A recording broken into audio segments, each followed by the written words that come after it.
வணக்கம்.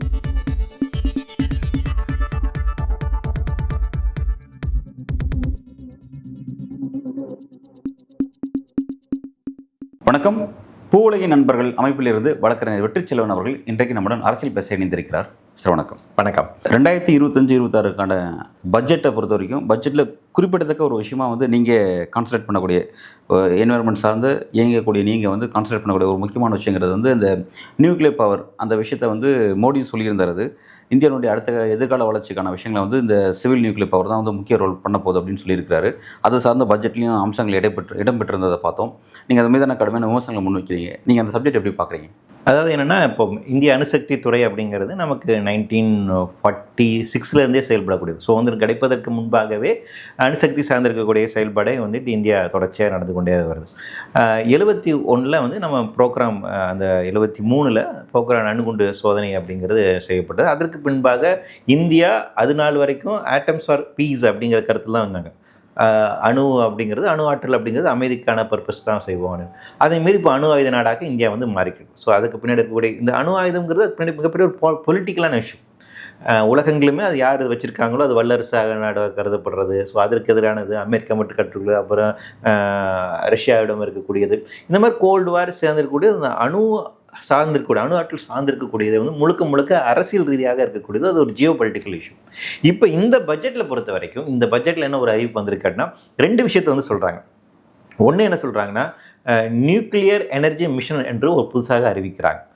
இரண்டாவது, இந்திய அணுசக்தி சட்டம், அட்டாமிக் எனர்ஜி ஆக்ட், அது திருத்தப்படும் சொல்லியிருக்காங்க. கூடுதலாக civil liability for nuclear damages act இது திருத்தப்படும் சொல்கிறாங்க. அப்போ இந்த அறிவிப்பு தான் நாங்கள் டேஞ்சராக போகிறோம். நான் முன்பே குறிப்பிட்டது மாதிரி அணு சக்தி சார்ந்திருக்கக்கூடிய அரசியல், நியூக்ளியர் பவர் சார்ந்திருக்கக்கூடிய அரசியல் உலகங்கள் இருக்குது. இந்தியா அதில் ஒரு நிலைப்பாடு இருக்குது. அந்த நிலைப்பாடு இருக்கின்ற போது இப்போ இவ்வளோ ஒரு ஜியோ பொலிட்டிக்கலாக இருக்கக்கூடிய ஒரு இடத்துல நீங்கள் தனியாரை அனுமதிப்பதற்கு இல்லையா, அதை முதல்ல இந்தியா இப்போ செய்கிறாங்க.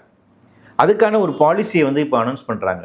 2047 ஆண்டுக்குள்ளாக 100 கிகாவாட்ஸ் அளவிலான அணு உலைகளை எக்ஸ்டாப்ளிஷ் பண்ணுன்னு சொல்கிறாங்க. இது எல்லாமே ஆபத்தான ஒரு போக்காக தான் பார்க்குறோம். அப்போ என்னென்னா, இந்நாடங்களும் அணு உலைகளாக இருக்கும், அணு கழிவுகளாக இருக்கும். இந்த அணு கழிவுகளும் அணு உலைகளும் தனியார் மேனேஜ் பண்ண போகிறாங்க. ஸோ அணு சக்தியை தனியாக மயமாக்க போகிறோம். ஸோ கிட்டத்தட்ட நியூ லிபரலைசேஷன் நியூக்ளியர் எனர்ஜி அப்படின்னு தான் அது பார்க்கும். ஸோ இந்த ஆபத்து தான் இதில் இருக்குது அப்படின்னு பார்க்குறேன். அணு உலை சார்ந்த அரசியல் அப்படின்னு இந்த விஷயத்தை பற்றி பேசும்பொழுது அது ஒரு மிகப்பெரிய பாதிப்பு, அதாவது இருமுனை கத்தி மாதிரி அப்படிங்கிற மாதிரி இந்த ரஷ்யாவோட சொர்ணோபில் அணு உலையோட விபத்திலிருந்து ஒரு பெரிய பாடத்தை உலக நாடுகள் கற்றுக்கிட்டாங்க.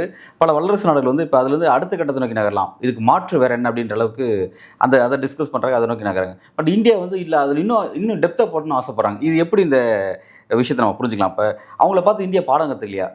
நம்ம இந்த நேரத்தில் அந்த ஆல்டர்னேட்டிவ் யோசிக்க முடியாது? ஏன் இன்னும் அதிலே அடுத்த கட்டத்துக்கு போகலான்னு ஏன் யோசிக்கிறோம்? சரி, அதான் இப்போ அணுசக்தியை பொறுத்த வரைக்கும் 2 விஷயங்கள் இருக்குது. அது சிவிலியன் பர்பஸ்க்காக பயன்படுத்துவது, இராணுவ தேவைக்காக பயன்படுத்துவது. பேசிக்காக அது அதான் நம்ம முன்பே குறிப்பிட 70 வரைக்குமே நம்ம அது சிவிலியன் பர்பஸ் அப்படின்னு தான் இருந்துச்சு. 73 அந்த அணு ஆயுத சோதனை நடத்தினுக்கு பின்பாக இராணுவ தேவைகளுக்காகவும் அணு ஆற்றலை பயன்படுத்துவது அப்படிங்கிற நிலைப்பாடுக்கு இந்தியா வருது. 2வது அணு ஆயுத சோதனை வாஜ்பாய் அவர்கள் இருக்கும் 98 அதை நினச்சி நினைக்கிறேன்.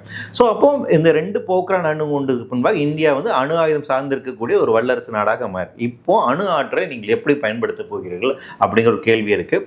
உலக அளவுமே இது சார்ந்திருக்கக்கூடிய ஒரு அரசியல் இருக்குது. அப்போ இந்த நேரத்தில் தான் அணு வர்த்தகம் சார்ந்திருக்கக்கூடிய ஒப்பந்தம் 2010 வருகிறது. இந்தியா அமெரிக்காவிடம் இந்திய அணு சக்தி ஒப்பந்தம் உருவாக்குது. ஸோ அந்த ஒப்பந்தத்தோடு புதுசாக ஒரு சட்டம் கொண்டு வராங்க. அந்த 2010 civil liability for nuclear damages act அப்படிங்கிறது வருது. இந்த சட்டம் என்ன சொல்லுது அப்படின்னா, இந்தியாவில் இருக்கக்கூடிய அணு உலைகள் எல்லாத்தையுமே 2 கேட்டகரியாக பிரிக்கிறாங்க. சிவிலியன் பர்பஸ்க்காக வெறும் மின்சார உற்பத்திக்காக இருக்கக்கூடிய ரியாக்டர்ஸ், அணு உலைகள், அவற்றை ஒரு கேட்டகரி சிவிலியன் பர்பஸ்க்கானதுன்னு. மீதி இருக்கக்கூடிய ரியாக்டர்ஸ் ஸ்ட்ராட்டஜிக்கல் பர்பஸ்க்காக பயன்படுத்துகிறது, அதாவது அணு ஆயுதங்கள் தயாரிப்பதற்காக இருக்கக்கூடிய அணு உலைகள், இவற்றை தனியாக பிரிப்பாங்க. இப்போ சிவிலியன் பர்பஸ்க்காக இருக்கக்கூடிய இந்த அணு உலைகளை பொறுத்த வரைக்கும் இன்டர்நேஷனல் அட்டாமிக் எனர்ஜி ஏஜென்சி இருக்காங்க, அவங்களுடைய மேற்பார்வைக்குள்ளே கொண்டு வர்றது. இது எல்லாமே நம்ம 2010 அந்த அக்ரிமெண்ட்லாம் சைன் பண்ணும்போது நம்ம ஏற்றுக்கிட்டோம். இந்தியா யூஎஸ்க்கான ஒப்பந்தத்தில் அவங்களோட பார்வைக்குள்ளே வருவோம். மீதி இருக்கக்கூடியதில் நம்ம ஸ்ட்ராட்டஜிக்கான பர்பஸ் வச்சுருக்கோம். இப்போ அமெரிக்கா ரொம்ப காலமாக நம்ம இங்கே இருக்கக்கூடிய சில ஏஜென்சிக்கெலாம் சில தட்டுப்பாடு வச்சுருந்தாங்க, தடைகள் வச்சுருந்தாங்க. பார்க்னு சொல்லக்கூடிய Baba atomic research centre, Indira Gandhi atomic research centre, இதெல்லாம் இருந்துச்சு. இப்போ அது மீனாக தடையை அமெரிக்கா இப்போ சமீப காலத்தில் நீக்கி கொண்டாங்க. இப்போ என்னென்னா, இந்த சிவிலியன் பர்பஸ்க்காக இருக்கக்கூடிய இந்த அணுசக்தி சார்ந்து இருக்கக்கூடிய துறையை வந்து தனியார்னு கொடுப்பது, அது விரிவாக்கம் செய்வதற்கான வேலைகளை வந்து இப்போ வந்து செய்கிறாங்க. அதில் வந்து என்னன்னா அந்த முதலீட்டை நீங்கள் அதிகரித்தப்படுத்த வேண்டும் அப்படின்னா என்ன பண்ண வேண்டியதுன்னா, இந்த 2010 கூடிய இந்த ஒரு சட்டத்தில் ஒரு முக்கியமான சரத்து இருக்குது. அதில் என்ன சொல்கிறாங்கன்னு வந்து பார்த்தீங்கன்னா, போபால் விஷவாயு சம்பவம் நடந்துச்சு இல்லைங்களா, அந்த விபத்துக்கு முன்னாடி நீங்கள் அவங்க ஆண்டர்சன் நம்ம இன்னைக்கு வரைக்கும் பனிஷ் பண்ணல இல்லைங்களா, அவர் வந்து தப்பிச்சு போயிட்டார்.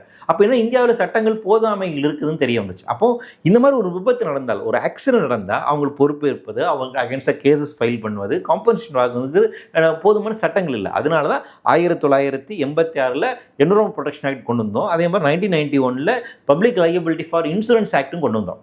இந்த 2 சட்டங்கள் மூலமாக இழப்பீடு கேட்கலாம், சுற்றுச்சூழல் பாதுகாப்பை இண்டஸ்ட்ரீஸை முறைப்படுத்தலாம் என்று சட்டம் கொண்டாங்க. அப்போ 2010 இந்த சட்டம் என்ன சொல்லுது அப்படின்னு பார்த்தீங்கன்னா, ஒரு அணு உலை சார்ந்திருக்கக்கூடிய ஒரு விபத்து நேர்ந்தால், ஒரு நியூக்ளியர் பிளான்ட் அல்லது நியூக்ளியர் ஃபியூல் காம்ப்ளெக்ஸ், அங்கே ஒரு விபத்து நேர்ந்தால் அதற்கு முழுக்க பொறுப்பேற்க வேண்டியது அதனுடைய ஆப்ரேட்டர் வந்து தற்போதைய சட்டத்தின்படி பார்த்தீங்கன்னா இந்திய அரசாங்கம், சென்ட்ரல் கவர்மெண்ட், இவங்க தான் ஆப்ரேட்டர், அவங்க தான் முழு லையபிலிட்டி அப்படின்னு இந்த சட்டம் சொல்லுது. எவ்வளவு நஷ்டீடு வரைக்கும் நீங்கள் கொடுக்கணும்னா $300 மில்லியன் வரைக்கும் நீங்கள் நஷ்டீடு கொடுக்கணும் அப்படின்னு ஒரு ஃபிக்ஸேஷன் பண்ணுறாங்க. ஒரு அணு உலை அவ்வளோதான் நஷ்டம் ஏற்படுவாங்கிறது தேவை, ஆனால் லிமிடேஷன் வச்சுருக்காங்க. அதோடு கூடுதலாக அந்த சட்டத்தில் ஒரு சரத்து வச்சுருக்காங்க, ரைட் டு ரீகோர்ஸ் அப்படின்னு. அதாவது நான் தான் அணு உலையை ரன் பண்ணுறேன், நான் தான் ஆப்ரேட்டரு, ஆனால் ஓன்ட்டு இருந்தால் ரியாக்டர் வாங்கியிருக்கேன், நீங்கள் கொடுத்த அந்த ரியாக்டரில் பிரச்சனை இருந்திருக்கு, டெக்னிக்கல் டிஃபால்ட் இருக்குன்னா நீங்கள் தான் அதுக்கு வந்து பொறுப்பேற்கணும். அப்போ உங்கள்கிட்ட இருந்து நான் நஷ்டீடு வாங்கிக்கலாம். இந்த சரத்து நாங்கள் வியாபாரம் பண்ணுறோம் இல்லையா, அப்போவே அந்த கான்ட்ராக்டில் அதை இன்க்ளூட் பண்ணணும்னு இந்த சட்டம் சொல்லுது. ஓகே, இப்போ இந்த சட்டம் வந்ததுனால எந்த நாடு நமக்கு ரியாக்டர் கொடுக்க தயாராக இல்லை. ஓகே, 2010 பின்னாடி கூடங்குளம் இப்போ கட்டிட்டு இருக்கோம் இல்லையா, கூடங்குளம் வந்து அப்போ இந்த பிரச்சனை வரும்போது கூடங்குளம் தெளிவாக சொல்லிட்டாங்க, இந்த சட்டம் கூடங்குளத்துக்கு செல்லுபடி ஆகாதுன்னு. அதனால ரஷ்யாவுக்கு அந்த பொறுப்பு கிடையாது. எப்படி அந்த அந்த விஷயத்தில் மட்டும் ரஷ்யா கொண்டு அந்த விதி? ஏன்னா அதுக்கு முன்னாடி ஒப்பந்தம் போட்டாங்க. ஓ சரி. முதல் ஒப்பந்தம் வந்து 88 வந்து போட்டது, அதை ரீட்ரை பண்ணுறதுக்கான ஒப்பந்தம் வந்து 2000 பின்னாடி வந்து போடுறாங்க, 98 போடுறாங்க. ஸோ அது எனக்கு என்ன சந்தேகம் சார், இப்போ வந்து அப்படி அந்த ஒரு சட்டம் போட்டிருக்கிறதுனால வந்து யாரும் வந்து அந்த எக்யூப்மெண்ட்ஸ் கொடுக்குறது முன் வராமல் போகிறாங்கன்னா, அப்போ அதில் ஒரு பிரச்சனை இருக்குங்கிறது அவங்களே ஒத்துக்கிறாங்க அது மூலமாக? ஆமாம், என்னன்னா சப்ளைஸ் ஒத்துக்க தயாரில்லை. இப்போ பிரான்ஸ்லேருந்து நம்ம வந்து ரியாக்டர் வாங்குறோம். இப்போ இந்த அறிவிப்பு வந்ததுக்கு முன்னாடி பிரான்ஸ் போய் கழுத்து போட்டு வந்துட்டாங்க. அமெரிக்காவிட்ட போய் நம்ம அங்கே என்ன சொல்லியிருக்காங்க, இந்த சட்டத்தை திருத்திடுறோம் நீங்கள் கொடுங்கன்னு. ஏன்னா ஜெய்தாப்பூரில் ஏற்கனவே வந்து அணு உலைகளை வந்துட்டு கட்டுமானம் செய்வதற்கான பிரான்ஸோட வந்து பேச்சுவார்த்தை நடத்திட்டு இருக்காங்க. ஆனால் இன்னைக்கு வரைக்கும் ஃபைனலைஸ் ஆகலை. ஏன் ஆகலைன்னு பார்த்தீங்கன்னா இந்த சரத்து தான். இந்த nuclear civil liability act, damages ஆக்டில் இருக்கக்கூடிய இந்த சரத்து இருக்குங்களா, சப்ளையர்ஸோட லையபிலிட்டிங்களா, பிரான்ஸ் அந்த இதை ஓனர்ஷிப் பண்ண விரும்பலை. நான் அணு உலை கொடுத்துருவேன்ப்பா, ரியாக்டர் கொடுத்துருவேன், அதனால பிரச்சனை வந்தால் நீ தான் பொறுப்பு, என்ன எதுவும் கேட்கக்கூடாதுன்னு அவங்க சொல்கிறாங்க. இதே தான் அமெரிக்காவும் சொல்லுது, இதுதான் மற்ற நாடுன்னு சொல்கிறாங்க. யாருமே ரியாக்டர் விற்க தயாராக, இந்த கண்டிஷனோட ரியாக்டர் விற்க தயாரில்லை. அதனால தான் இப்போ என்ன பண்ணுறாங்க, ஓகே இந்த இதை நாங்கள் நீக்கிறோம் அப்படின்னு சொல்கிற இடத்துக்கு இவங்க நகர்றாங்க. கூடுதலாக இன்னொன்று என்ன சொல்கிறாங்க, இது அப்போ வெறும் சிவில் லையபிலிட்டி ஆக்டை மட்டும் முக்கியமான ஒரு பிரச்சனை இது ஒன்று தான். இந்த காரணமாக தான் புதிய ஒப்பந்தங்கள் உருவாகலை அப்படின்னு சில பத்திரிகைகள் வந்து குறிப்பிடுறாங்க. ஸோ அதனால் இதை அமெண்ட்மெண்ட் பண்ணுறாங்க. இன்னும் சொல்லப்போனால் முன்னாள் ஃபாரின் செக்ரட்டரி வந்து ஹர்ஷல் அவர்கள் கூட வந்து ஒரு பேட்டியில் வந்து சொல்கிறாரு, அமெரிக்காட்ட நம்ம ஒத்துக்கிட்டு வந்திருக்கோம், இந்த சரத்தை திருத்துவதற்காக நம்ம ஒத்துக்கிட்டு இருக்காங்க, இந்தியா ஒத்துக்கிட்டு இருக்குன்னு நம்ம சொல்கிறாங்க. அப்போ என்னால் இதை புரிந்து கொள்ள முடியுது. அட்டாமிக் எனர்ஜி ஆக்டை ஏன் நீங்கள் திருத்த வேண்டிய தேவை இருக்குது? அப்போ ஒரே இது என்னன்னா, அடுத்து பிரைவேட் பார்ட்னர்ஷிப் அலோவ் பண்ணுறேன். அப்போ என்னென்னா அட்டாமிக் எனர்ஜி ஆக்ட்னு சொல்லுதுன்னா, அணு சக்தி சார்ந்திருக்கூடிய எலக்ட்ரிசிட்டி ப்ரொடியூஸ் பண்ணுறக்கூடிய வேலைகள் முழுக்க சென்ட்ரல் கவர்மெண்ட்டாக செய்ய முடியும். அப்போ அதை சட்ட திருத்தம் பண்ணி மூலமாக ப்ரைவேட் பிளேயர்ஸ் அலோவ் பண்ணுவாங்க. அப்போ என்னென்னா, இந்த ஸ்மால் மாடுலேட்டர் ரியாக்டர்ஸ் இருக்குல்ல, இதில் மிஷன் சொல்கிறாங்களா, சின்ன ரியாக்டர்ஸ் நாம அதானிட்ட கொடுப்பாங்க, அம்பானிட்ட கொடுப்பாங்க.